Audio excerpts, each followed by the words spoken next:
Good day, friends, and welcome back to Conflicts of the Human Race. Today, I will tell you about the entire story of the Second Sino-Japanese War, 1937-1945. Now buckle up as we begin.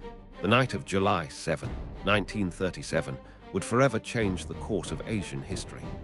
At the ancient Marco Polo Bridge near Beijing, a single missing Japanese soldier during routine military exercises became the spark that ignited 8 years of devastating warfare.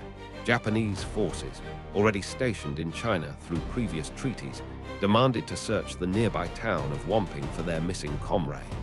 When Chinese forces refused, tensions escalated rapidly. What began as a local incident between small garrison forces quickly spiraled beyond anyone's control. Both sides, already suspicious and hostile after years of mounting tensions, found themselves drawn into a conflict neither truly wanted at that moment. The missing soldier would later return unharmed, but by then, the first shots had been fired, and the machinery of war was already in motion across the ancient bridge. The Marco Polo Bridge Incident rapidly escalated as both Chinese and Japanese reinforcements poured into the Beijing area. What had started as a minor clash between local garrisons transformed into a full-scale military confrontation within days.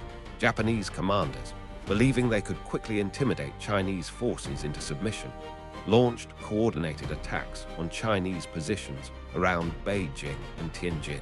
The Chinese 29th Route Army, commanded by General Song Jieyuan, found themselves vastly outnumbered and outgunned by the mechanized Japanese forces. Japanese tanks, artillery, and aircraft struck Chinese defensive positions with devastating effectiveness. The ancient capital's surrounding areas became a battlefield as Japanese forces employed their superior training and equipment against determined but poorly equipped Chinese defenders. By the end of July 1937, Japanese forces had captured both Beijing and Tianjin, effectively controlling northern China's most strategic cities. The speed of the Japanese advance shocked the world and demonstrated the vast military disparity between the two nations. This northern campaign would become the template for Japanese operations throughout the early war period. As Japanese forces consolidated their control over northern China, the conflict's scope dramatically expanded. Chiang Kai-shek, leader of the Chinese nationalist government, made the fateful decision to open a second front in Shanghai, hoping to draw Japanese attention away from the north and demonstrate Chinese resolve to the watching world. On August 13, 1937, Chinese forces launched attacks on Japanese positions in Shanghai's international settlement area.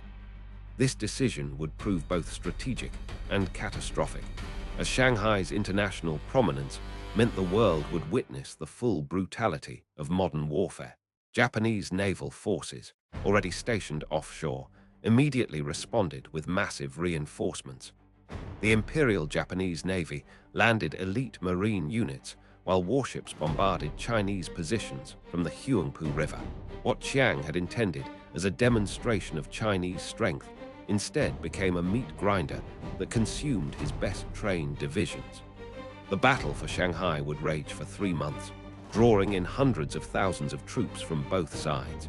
The urban warfare that followed would preview the devastating conflicts that would engulf China for the next 8 years.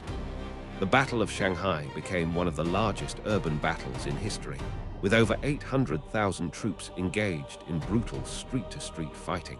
Chinese forces, fighting with desperate courage but inadequate equipment, defended every building, every street corner, every inch of ground against the advancing Japanese army. The world watched in horror as newsreel footage showed the devastating effects of modern warfare on a major international city. Japanese forces, supported by tanks, artillery, and constant airstrikes, slowly ground down Chinese resistance through sheer firepower superiority. Chinese soldiers, many barely trained recruits, faced seasoned Japanese veterans equipped with the latest military technology. The fighting was so intense that entire city blocks were reduced to rubble within days. Civilian casualties mounted horrifically as the battle raged through densely populated neighborhoods. International observers reported scenes of unprecedented destruction and heroism as Chinese forces continued fighting despite overwhelming odds. After 3 months of savage combat, Chinese forces were finally forced to retreat, having lost nearly 300,000 men in the defense of Shanghai. The fall of Shanghai opened the path to China's capital at Nanjing. Following their costly victory at Shanghai, Japanese forces pursued the retreating Chinese army toward Nanjing, the capital of the Republic of China. The Japanese advance was relentless, with mechanized columns racing westward to prevent Chinese forces from regrouping. Along the march route, ominous signs emerged of what was to come as Japanese soldiers, emboldened by easy victories and indoctrinated with contempt for Chinese people, began committing increasingly savage acts against civilians. Chinese forces, demoralized by their crushing defeat at Shanghai and lacking cohesive leadership, offered scattered resistance as they fell back toward their capital. The roads became clogged with military vehicles, fleeing soldiers, and terrified civilians all moving in chaotic retreat. Japanese aircraft strafed the refugee columns mercilessly, adding to the growing humanitarian catastrophe. By early December 1937, Japanese forces had surrounded Nanjing on 3 sides, leaving only the Yangtze River as an escape route. The Chinese government, recognizing the hopelessness of defending the capital, evacuated to Chongqing in the mountainous interior. The stage was set for one of the most horrific massacres in human history as Japanese forces prepared to capture the defenseless Chinese capital. On December 13, 1937, Japanese forces entered Nanjing and began what would become known as the Rape of Nanjing. 6 weeks of systematic murder, rape, and destruction that shocked the world. Japanese soldiers, operating under orders that dehumanized Chinese people and encouraged extreme brutality, embarked on an orgy of violence against the civilian population. Mass executions were conducted daily, with Japanese soldiers competing to see who could kill the most Chinese civilians. Women and girls were systematically raped before being murdered, while children were killed alongside their parents in acts of unimaginable cruelty. International witnesses, including foreign diplomats, missionaries, and journalists trapped in the city, documented the horrors and attempted to save as many lives as possible by establishing safety zones.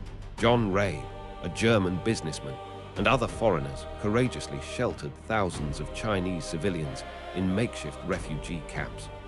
The Japanese military's systematic destruction of evidence and intimidation of witnesses could not completely hide the massacre from the world. Conservative estimates place the death toll at over 200,000 Chinese civilians and prisoners of war, making it one of the worst atrocities of the 20th century. While the world recoiled in horror from the atrocities at Nanjing, the Japanese military machine continued its advance into the Chinese heartland throughout 1938. Japanese forces launched coordinated campaigns to capture key strategic objectives, including major cities, railway junctions, and ports along the Chinese coast. The strategy was to strangle Chinese resistance by controlling all major transportation networks and economic centers. Chinese forces, now under the unified command structure agreed upon between the nationalists and communists, began adapting their tactics to the realities of fighting a superior enemy. Rather than attempting to hold fixed positions where Japanese firepower could be most effective, Chinese commanders increasingly adopted mobile defense tactics, trading space for time. The Japanese captured Suzhou after the fierce Battle of Taizhuang, where Chinese forces had briefly achieved a rare victory before being forced to withdraw. The fall of Guangzhou and the crucial port of Wuhan by October 1938 completed Japan's capture of eastern China's most vital economic and industrial centers. However, each Japanese advance stretched their supply lines thinner and required more troops to garrison conquered territory, gradually slowing their momentum. By 1939, the character of the war had fundamentally changed as Japanese forces controlled most of eastern China but found themselves unable to deliver a knockout blow to Chinese resistance. The Chinese government, now established in Chongqing deep in the mountainous interior, proved impossible for Japanese forces to reach despite repeated bombing campaigns. Chinese strategy evolved into a war of attrition, using China's vast territory and enormous population to gradually exhaust Japanese resources and manpower. The nationalist forces established defensive lines in the mountains, while communist guerrillas, led by Mao Zedong's forces, began expanding their operations behind Japanese lines in northern China. This guerrilla warfare proved increasingly effective, forcing Japan to deploy hundreds of thousands of troops to guard supply lines and maintain control over occupied territories. Japanese forces responded with brutal anti-guerrilla campaigns, implementing a three-alls policy: kill all, burn all, destroy all. These savage reprisals only strengthened Chinese resistance and turned more of the population against Japanese occupation. The war had settled into a deadly stalemate that would drain both nations' resources for years to come. The Japanese response to guerrilla warfare was swift and merciless. Throughout 1940 and 1941, Japanese forces implemented increasingly brutal pacification campaigns designed to eliminate guerrilla support networks among the civilian population. The infamous three-alls policy turned vast areas of rural China into wastelands as Japanese troops systematically destroyed villages, crops, and infrastructure suspected of supporting resistance fighters. Entire regions were depopulated as civilians were forced into fortified settlements under Japanese control or fled to areas still held by Chinese forces. Despite these harsh measures, Chinese resistance continued to strengthen as both nationalist and communist forces refined their guerrilla tactics. The Communist 8th Route Army and new 4th Army proved particularly effective at operating behind enemy lines, establishing base areas in mountainous and remote regions where Japanese forces struggled to maintain control. Chinese forces also began receiving limited but crucial international aid, particularly after the Burma Road was completed, providing a vital supply line from British Burma into western China. The prolonged occupation was draining Japanese resources at an alarming rate, with over 1 million Japanese soldiers tied down in China. As the war in China continued to drain Japanese resources without achieving decisive victory, the conflict's scope began expanding beyond Asia's borders. Japan's attack on Pearl Harbor on December 7, 1941, brought the United States into what had now become World War II, fundamentally altering the strategic situation in China. The Chinese war effort, which had been largely isolated for 4 years, suddenly became part of a global coalition against the Axis powers. American military aid to China increased dramatically under the Lend-Lease program, providing desperately needed aircraft, weapons, and supplies. The famous Flying Tigers Volunteer Fighter Squadron, led by Claire Chennault, began operations from Chinese bases, giving Chinese forces their first effective air support against Japanese bombing campaigns. However, Japan's early success in Southeast Asia also brought new dangers as Japanese forces captured Burma, cutting off the vital Burma Road supply line to China. This forced the Allies to supply Chinese forces through the dangerous Hump airlift route over the Himalayas, one of the most challenging logistics operations in military history. The war in China was now inextricably linked to the global struggle against fascism. Japanese forces, seeking to eliminate the threat posed by American air bases in China and secure their positions before launching further operations in the Pacific, launched Operation Ikaigo in 1944, their largest offensive campaign of the entire war. This massive operation aimed to capture the remaining Chinese-held territory between Japanese positions in northern and southern China, creating a continuous land corridor and eliminating American air bases. Nearly 400,000 Japanese troops participated in this coordinated offensive, making it one of the largest military operations in the China theater. Chinese forces, weakened by years of warfare and inadequate supplies, were unable to mount effective resistance against this overwhelming assault. Japanese forces achieved remarkable success, capturing over 100,000 square miles of territory and forcing Chinese armies into chaotic retreat. The operation successfully eliminated most American air bases in eastern China and dealt severe blows to Chinese morale and military capability. However, this Japanese success came at a crucial time when American forces in the Pacific were already mounting successful island-hopping campaigns toward Japan itself. The resources devoted to Operation Ikaigo might have been better used defending Japan's Pacific perimeter, but Japanese commanders remained fixated on achieving final victory in China.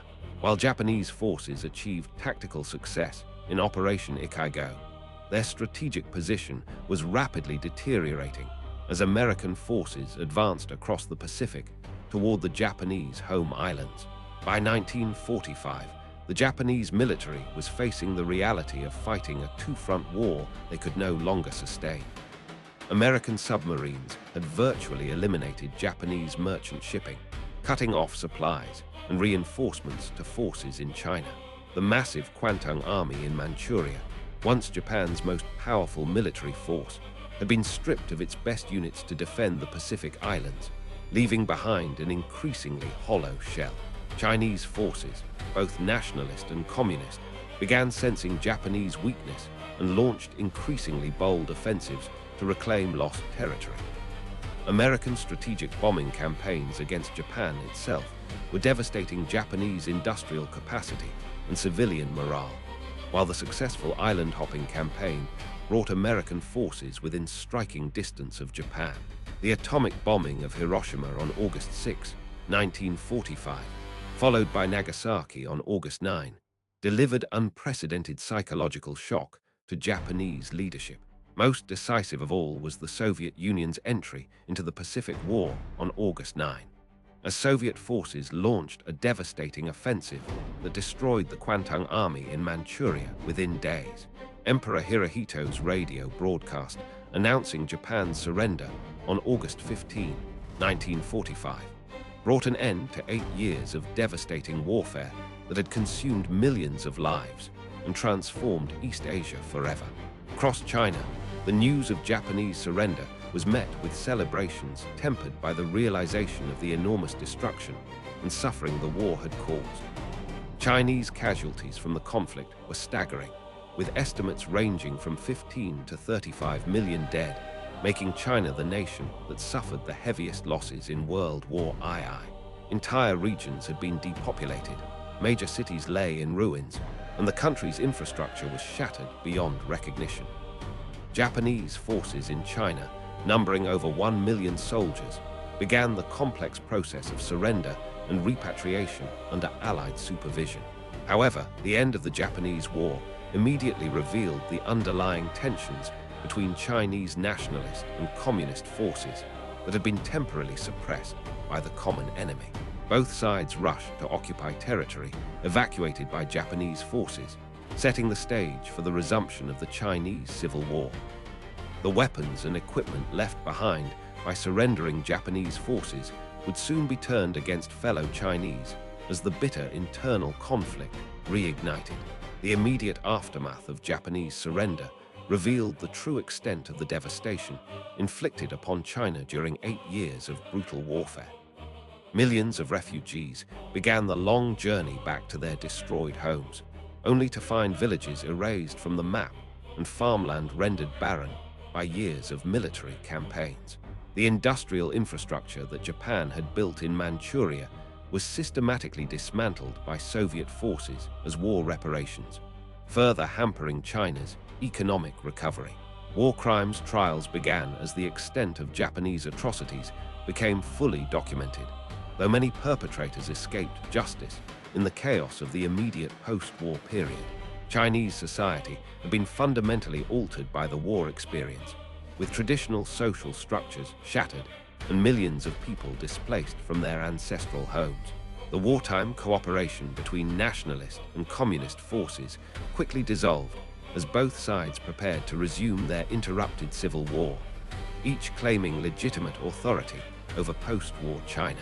The enormous cache of Japanese weapons and equipment became prizes to be seized by whichever Chinese faction could occupy former Japanese positions first. The seeds of China's next great conflict were already sprouting from the ashes of the war against Japan. The legacy of the Second Sino-Japanese War extended far beyond the battlefield casualties and physical destruction. The conflict had fundamentally reshaped Chinese society, politics, and national consciousness in ways that would influence the country's development for decades to come. The war had demonstrated both the resilience of the Chinese people and the deadly consequences of national disunity in the face of foreign aggression. For the Chinese Communist Party, the war had provided an opportunity to expand their base of support and perfect guerrilla warfare tactics that would prove decisive in the coming civil war. The nationalist government, despite leading the formal resistance to Japan, had been severely weakened by 8 years of conventional warfare that consumed their best troops and equipment.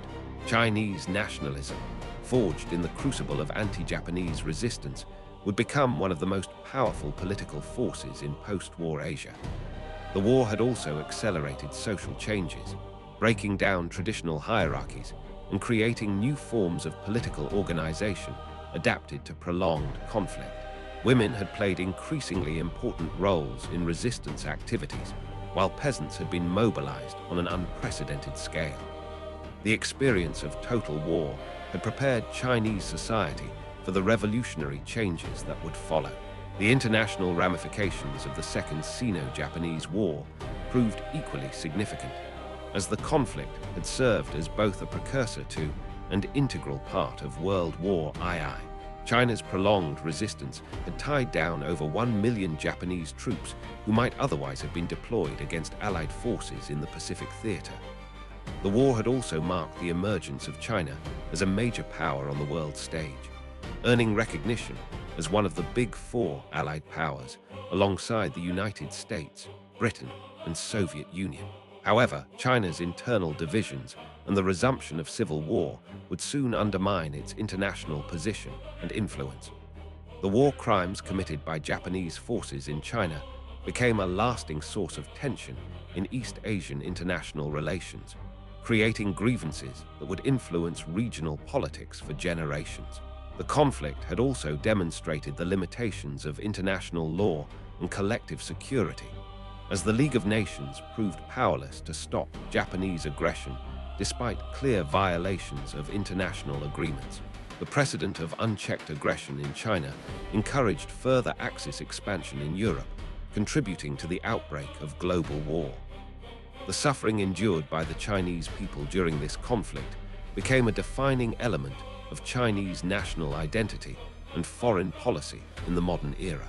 The human cost of the Second Sino-Japanese War defied comprehension, representing one of the greatest human tragedies of the 20th century. Conservative estimates suggest that over 20 million Chinese civilians and military personnel died during the 8-year conflict, though some historians argue the true figure may be significantly higher. Beyond the immediate casualties, millions more suffered from disease, malnutrition, and displacement, as entire regions were devastated by military campaigns and occupation policies. The psychological trauma inflicted on survivors would affect Chinese society for generations, creating deep-seated mistrust and resentment toward Japan that persists to this day. Entire families were wiped out, ancient cultural sites were destroyed, and priceless historical artifacts were looted or demolished by occupying forces.